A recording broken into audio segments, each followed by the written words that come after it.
Channel को subscribe करना ना भूलें और हमारे ताज़ा वीडियो सबसे पहले देखने के लिए बेल आइकन को दबाएं।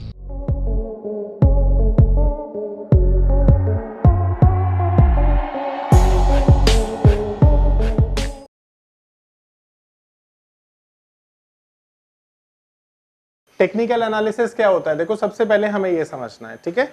तो टेक्निकल एनालिसिस होता है जब भी हम किसी भी चीज के प्राइस को शॉर्ट टर्म में प्रिडिक्ट करते हैं, तो जिस चीज को हम प्रिडिक्शन के लिए यूज करते हैं हम उसे कहते हैं टेक्निकल एनालिसिस, जिसमें हम कैंडल्स के माध्यम से मार्केट कहां जाएगा इसको प्रिडिक्ट करने की कोशिश करते हैं, ठीक है?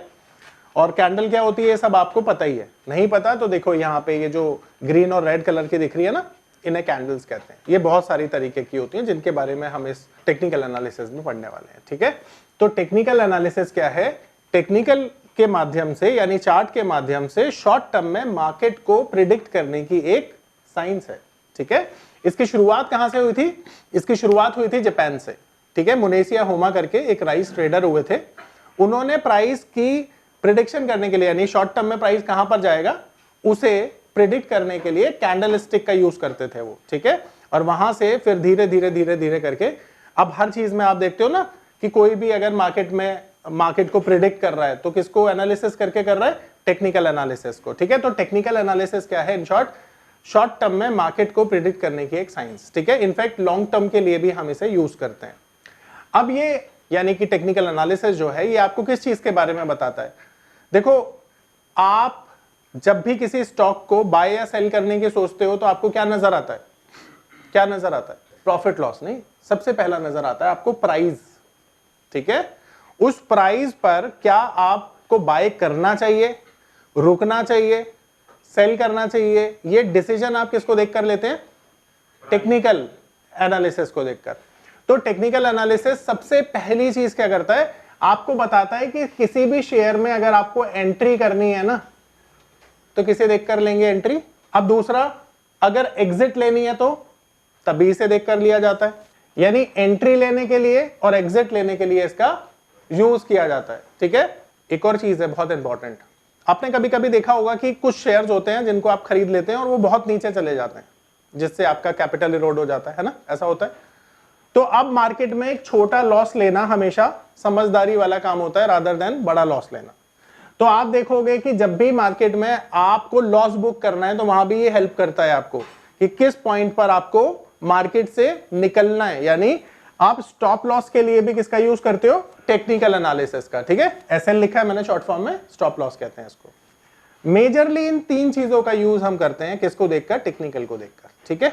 अब टेक्निकल में हम क्या क्या पढ़ने वाले हैं? देखो, सबसे पहली चीज है टेक्निकल में हम लोग पढ़ने वाले हैं कैंडल के बारे में। तो कैंडल्स कैसे बनती हैं, कितनी तरह की होती हैं, ये सारी चीजें हम पढ़ने वाले हैं टेक्निकल में। बहुत सारी कैंडल से मिलकर बनते हैं चार्ट पैटर्न्स, तो उनके बारे में हम लोग पढ़ेंगे। और चार्ट पैटर्न के बाद हम लोग पढ़ेंगे सपोर्ट रेजिस्टेंस के बारे में। फिर इसके बाद हम पढ़ने वाले हैं वॉल्यूम के बारे में, और वॉल्यूम के बाद हम पढ़ेंगे इंडिकेटर्स के बारे में, ठीक है? तो ये 5 चीजों के बारे में हम टेक्निकल में पढ़ने वाले हैं। और ये 5 चीजों के बाद ही आप मार्केट में किसी भी चीज का प्राइस कहां जाएगा उसको प्रेडिक्ट कर पाएंगे प्रिसाइसली, ठीक ढंग से। अगर केवल आप टेक्निकल का यूज करते हैं, आई मीन कैंडल का यूज करते हैं और मार्केट को प्रेडिक्ट करते हैं तो पूरी तरह से वो सही नहीं होगा, ठीक है? तो आपको इन कॉम्बिनेशन में टेक्निकल का यूज करना होता है। केवल एक चीज को देखकर कभी भी आप डिसीजन मेकिंग नहीं कर सकते हैं, ठीक है? तो हम इन 5 चीजों को पढ़ने वाले हैं अपने इस कोर्स में, और फिर हम समझेंगे कि कैसे कैसे इसका यूज किया जाता है, ठीक है? अब यहां पर मैं आपको एक चीज बताना चाहता हूं कि टेक्निकल एनालिसिस आपको किस तरह से हेल्प करता है मार्केट के बारे में। तो मुझे एक बात बताओ, मार्केट में कौन है जो मार्केट को ऊपर या नीचे ले जाने का काम करता है? यानी बायर्स और सेलर्स, आप कह सकते हो, ठीक है? बायर सेलर्स बोल सकते हो ना। तो जो बायर्स और सेलर्स होते हैं वो मार्केट को ऊपर या नीचे ले जाने का काम करते हैं, जिसे हम डिमांड सप्लाई भी बोल सकते हैं, ठीक है? अब ये डिमांड सप्लाई ना बेसिकली एक साइकोलॉजी पे काम करती है। देखो, मार्केट जब ऊपर जाता है तो आप क्या करोगे? बाय करोगे। मार्केट नीचे जाता है तो आप क्या करोगे? सेल करोगे। ये काम बहुत आसान है, पर फिर भी ना ये काम बड़ा मुश्किल हो जाता है। क्यों हो जाता है? क्योंकि हम अपने इमोशंस से काम करते हैं मार्केट में। आपको जैसा लगता है ना, आपको लगता है यार मार्केट बहुत ऊपर चली गई, अब और ऊपर क्या जाएगी, तो आप क्या करते हो? आप मार्केट में बावजूद इसके कि मार्केट को और ऊपर जाना, आप सेल कर देते हो। और मार्केट नीचे जब जाती है तो आपको लगता है यार बहुत गिर गई मार्केट, अब इससे ज्यादा क्या नीचे गिरेगी, कभी कभी आप टेम्पटेशन में आके बाय कर लेते हो, जिसका रिजल्ट क्या होता है, रिजल्ट होता है कि आपका लॉस हो जाता है। अब ये टेक्निकली ना, आपको अगर आप टेक्निकल को बेस मान लोगे और केवल इसको स्टडी करके मार्केट में अपनी पोजीशन बनाओगे तो संभावना इसकी है कि आप अधिकतर समय सही साबित होगे। तो आपको इमोशन से काम नहीं करना मार्केट में, आपको किससे काम करना है, टेक्निकल एनालिसिस से। अब टेक्निकल एनालिसिस ना बेसिकली क्या है, एक साइकोलॉजी जो मार्केट में सक्सेसफुल ट्रेडर की आपको बताने का काम करती है। तो हम जिसे कहते हैं ना ट्रेंड, तो ट्रेंड के साथ साथ हम साइकोलॉजी को भी स्टडी कर सकते हैं कि अभी मार्केट की साइकोलॉजी बुलिश है तो हमें बाय करना चाहिए, बेरिश है तो सेल करना चाहिए। पर हम कभी कभी क्या होता है, इमोशनल होकर अपनी साइकोलॉजी बीच में ले आते हैं और जिसकी वजह से लॉस करते हैं। तो हमें क्या नहीं करना है, हमें मार्केट में टेक्निकल के ऑपोजिट काम नहीं करना है। यानी जो आपका चार्ट बताएगा केवल वही आपको फॉलो करना है और उसी बेसिस पर आपको अपनी पोजीशंस बनानी है। ठीक है, अब मैं आपको यहां पर एक सैंपल कैंडल बना के बता रहा हूं जिससे आपको पता चलेगा कैंडल बनती कैसे है और कैंडल की साइकोलॉजी क्या होती है। तो कैंडल की साइकोलॉजी मतलब मार्केट की साइकोलॉजी, मतलब ट्रेडर की साइकोलॉजी। ठीक है, अब देखो जब भी हमारा मार्केट जो है ना ओपन होता है तो कितने बजे ओपन होता है, 9 बजे। कितने बजे क्लोज होता है, 3:30 बजे, है ना, 3:30 बजे। तो देखो मार्केट में ना, मार्केट की ओपनिंग होती है सुबह 9 बजे। अब जब मार्केट ओपन होता है तो एक और चीज है, मार्केट की क्लोजिंग भी होगी। ठीक है, तो मार्केट की क्लोजिंग होती है 3:30 पर। अब इसके साथ साथ दो चीजें और होती हैं, पहला कि मार्केट ने आज के दिन हाई क्या लगाया और दूसरा मार्केट ने आज के दिन लो क्या लगाया। तो बेसिकली ये चार चीजें आप देख रहे हो, मार्केट में से कहते हैं डेटा। ये मार्केट का डेटा है जो आपको बता रहा है कि मार्केट खुली कितने बजे, बंद कितनी बजे हुई और आज मार्केट का हाई क्या लगा और लो क्या लगा। अब ये सेम चीज है ना एक कैंडल पर आप देख सकते हो, यानी कि किसी भी स्टॉक का ओपनिंग प्राइस हम मान लेते हैं 100 रुपए रहा होगा, मान लेते हैं एग्जांपल के तौर पर। अब इस स्टॉक ने जो हाई लगाया वो लगाया मान लेते हैं 105 रुपए का, इसने लो लगाया 97 रुपीज का और इसकी जो क्लोजिंग आई वो आई 104 पर। अब ये प्राइस एक्शन है कि पूरे दिन का मार्केट में प्राइस एक्शन क्या हुआ। अब इसी प्राइस एक्शन से ना ये कैंडल का फॉर्मेशन होगा। ठीक है, यानी ये कैंडल कैसे बन रही है, प्राइस एक्शन से। ठीक है, और ये प्राइस एक्शन इस कैंडल की फॉर्मेशन के लिए पूरी तरह से जिम्मेदार है। अब यहां पर एक चीज अज्यूम करो और सोचो कि अगर कोई स्टॉक 100 रुपए पर ओपन हुआ, 105 पर हाई लगाया, लो लगाया 97 पे और क्लोजिंग हुई 104 पर यानी 104 पर, तो आपको क्या लगता है कि इसकी साइकोलॉजी क्या है, बुलिश या बेरिश या साइडवेज? बुलिश। ठीक है, क्यों बुलिश है? देखो मार्केट कैसे चलता है पहले ऐसा सोचना। बहुत सिंपल सी एक चीज बताता हूं आपको। मान लेते हैं मार्केट में किसी भी स्टॉक का प्राइस है 100 रुपए, ये 101, 102, 99, 98 कब जाएगा, यानी ऊपर कब जाएगा और नीचे कब जाएगा, उसकी साइकोलॉजी समझा रहा हूं आपको। देखो एक बात तो तय है कि मार्केट में बायर और सेलर मार्केट को चलाते हैं, तो मार्केट में बायर और सेलर दोनों का होना ही जरूरी होता है। तो जैसा मैंने बताया आपको कि मार्केट में बायर और सेलर दोनों होते हैं एक टाइम पर। जब तक बायर और सेलर दोनों नहीं होंगे तो मार्केट में कोई भी प्राइस एग्जीक्यूट नहीं होगा, मार्केट ना ऊपर जाएगा ना नीचे जाएगा। तो ऐसा क्यों है कि मार्केट में बायर और सेलर होने के बावजूद भी प्राइस ऊपर और नीचे जाता है? उसकी वजह क्या है? तो देखो वजह समझाता हूं। जब भी मार्केट में बायर डोमिनेट करता है, यानी कि हर ऊंची कीमत पर मार्केट में बायर खरीदने को तैयार है, तो प्राइस कहां जाएगा? ऊपर जाएगा। पर जब भी सेलर डोमिनेट करता है, यानी हर लोअर लेवल पर मार्केट में बिकवाली करता है, तो मार्केट में प्राइस कहां जाता है? तो इसका मतलब क्या है कि जब बायर ऊंची कीमतों पे खरीदारी करेगा तो प्राइस जाएगा ऊपर, और सेलर जब हर नीचे की कीमत पर बिकवाली करेगा तो मार्केट का प्राइस जाएगा नीचे। ठीक है, तो आपको यह समझ में आया कि मार्केट में प्राइस कैसे डोमिनेट किए जाते हैं। ठीक है, अब जैसा मैंने आपको यह बताया कि एक कैंडल है, सैंपल कैंडल है, ये सैंपल कैंडल बनी है इस प्राइस एक्शन की वजह से। यानी कि ये जो प्राइस एक्शन आप देख रहे हो, स्टॉक का जो ओपनिंग प्राइस है 100 रुपए था, स्टॉक का लोअर प्राइस 97 था, स्टॉक का जो हाई था वो 105 था और जो क्लोजिंग थी 104 की थी। ये हुआ प्राइस एक्शन पूरे दिन में, और इसी से ये कैंडल का फॉर्मेशन भी हुआ। ठीक है, अब यहां पर ये जो कैंडल मैंने आपके सामने बनाई है, जिसे हमने सैंपल कैंडल का नाम दिया है, ये एक सैंपल कैंडल है। अब यहां पर आप देख रहे हो कि ये सैंपल कैंडल में जो अब मेरा हाईलाइटेड एरिया मैंने किया है, इसको बोला जाता है बॉडी ऑफ द कैंडल। ठीक है, क्या बोला जाता है? Body of the candle. और ये जो लाइन है ना ऊपर और नीचे, इन्हें कहा जाता है विक ऑफ द कैंडल, यानी इसको कहा जाता है विक।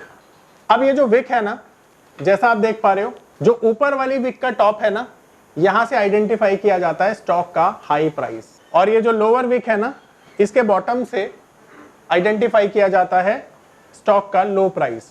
ये जो बॉडी है ना, जहां से बॉडी की ओपनिंग हुई है, यहां से ओपन प्राइस, और ये जो बॉडी का अंत है यानी कि हायर पॉइंट है बॉडी का, यहां से क्लोजिंग डिटरमिन की जाती है। अब यहीं पर मैं प्राइस आपके सामने जो अभी डिस्कस किया था हमने, वो रख देता हूं। 100 रुपए पे मार्केट ओपन हुआ, 97 का लो लगा, 105 का हाई लगा और 104 पर क्लोजिंग हो गई। तो यहां पर हमने देखा कि प्राइस एक्शन ऊपर की तरफ हुआ है, यानी कि यहां पे मार्केट ऊपर जा रही है।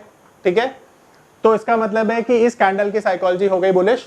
पर यहां समझने वाली एक बात है कि हम बुलिश क्यों बोल रहे हैं और मार्केट में बुलिश ही क्यों है, क्योंकि जब भी प्राइस ऊपर की तरफ जाता है और सस्टेन करता है, तो इसका मतलब है प्राइस आगे भी ऊपर जा सकता है। ये कौन बता रहा है आपको? ये मैं नहीं, ये कैंडल बता रही है आपको। इसीलिए इसकी साइकोलॉजी को हम बुलिश बोलते हैं। अब मार्केट में हम क्यों इसे बुलिश बोल रहे हैं, इसका टेक्निकल रीजन समझो। मार्केट में जब इसकी ओपनिंग हुई 100 रुपए की, तो ऐसा मानो आपने सब ये ट्रेड किया था, तो 100 रुपए पे जब ये ओपनिंग हुई और मार्केट थोड़ी देर के लिए किसी भी वजह से नीचे आया, यानी 97 रुपीज तक आया, उसके बाद मार्केट में बायर ने डोमिनेट किया और मार्केट ऊपर जानी शुरू हो गई। जब मार्केट शुरू हुई ऊपर जाना, तो लास्ट में 105 रुपए का हाई लगा, और आप देखोगे कि मार्केट अपने हाई के पास जाकर ही क्लोज कर रहा है। आप समझ रहे हो? अगर मार्केट अपने हाई के पास जाकर क्लोज कर रहा है, तो ये कौन लोग हैं जिन्होंने अपनी पोजीशन को होल्ड किया हुआ है? ये वो लोग हैं जो सोच रहे हैं कि अभी कल भी या परसों भी, आने वाले कुछ दिनों में मार्केट ऊपर जा सकता है। नहीं तो 97 से 104 रुपए भी कम प्राइस नहीं होता, 6% का रिटर्न होता है। लोग बुक करना चाहें तो कर सकते हैं, पर लोगों को ऐसा लग रहा है कि मार्केट अभी और ऊपर जा सकता है, इसलिए उन्होंने क्या किया, अपनी पोजीशन को बेचा नहीं। अब यहां पर आप देखिए कि ये जो हाई से मार्केट थोड़ा सा नीचे आया है, ये थोड़ा सा ही नीचे क्यों आया? ये बहुत नीचे भी आ सकता था, पर ये थोड़ा सा नीचे क्यों आया है? यही वजह है कि लोग अभी बेचने के लिए तैयार नहीं हैं। तो जब भी मार्केट अपने हाई से नीचे जाता है, तो ये विक बन जाती है। अब आप एक चीज नोटिस करो, 105 और 104 के बीच का जो डिफरेंस है, वही विक है, इतनी बड़ी विक है। तो 105 से जब मार्केट नीचे आया ना, तो ये विक का क्रिएशन हो गया। तो ये जो ऊपर वाली विक है ना, ये किसको बताती है? प्रॉफिट बुकिंग को बताती है। यानी ऊपर वाली विक का बनने का कारण क्या होता है? Profit booking. और आप ये देखो कि मार्केट अपने ओपन से जितना नीचे गया, ठीक है, उतनी बड़ी ये विक है। तो नीचे वाली विक क्या बताती है? लोअर लेवल से बाइंग। ठीक है, लोअर बाइंग, यानी नीचे से कितनी बाइंग आई है वो बताता है लोअर विक। तो ये सारी की सारी चीजें आपने देखी और समझी। अब कैंडल के दो कलर हो सकते हैं, एक हो सकता है ग्रीन कलर और दूसरा हो सकता है रेड कलर। शाबाश, ये दो कलर की कैंडल होती है। तो अब जब भी प्राइस ऊपर जाता है ना, कैसी कैंडल बनती है? ग्रीन। शाबाश। और जब भी नीचे जाता है मार्केट, तो रेड कैंडल बनती है। तो अब जब भी ऊपर जाएगा तो साइकोलॉजी क्या होगी? ग्रीन कैंडल की बुलिश, ये रेड की बेरिश। ठीक है, अब देखो ये कैंडल के बारे में कोई भी डाउट है, सवाल है, पूछ लो। www.onlinenifm.com NIFM के ऑनलाइन एजुकेशन प्लेटफॉर्म पर बहुत से ऐसे कोर्स थे जिनसे मैं अपने स्टॉक मार्केट में इन्वेस्टमेंट और ट्रेडिंग के सपनों को पूरा कर सकता था, जैसे कि stock market trading beginners course, NIFM certified smart investor course, advance level smart investor course, technical analysis course, fundamental analysis course, options trading strategies, research analyst certificate course, diploma in financial market course और ना जाने ऐसे बहुत से course उपलब्ध है। फिर मैंने www.onlinenifm.com की साइट पर जाकर NIFM का NIFM certified smart investor course को ऑनलाइन परचेज किया। जिसको सीखने के बाद मैंने जाना कि शेयर मार्केट से पैसा कमाना कितना आसान है। बस आपको एक सही प्लेटफॉर्म की जरूरत है, जो है www.onlinenifm.com। NIFM के ऑनलाइन प्लेटफॉर्म की वजह से मैंने लॉकडाउन के दौरान शेयर मार्केट से अच्छी इनकम भी जनरेट की। थैंक्स NIFM, जिसकी वजह से आज मैं एक होटल मैनेजर से प्रोफेशनल ट्रेडर बन पाया। कॉल 8588868475 और विजिट www.onlinenifm.com।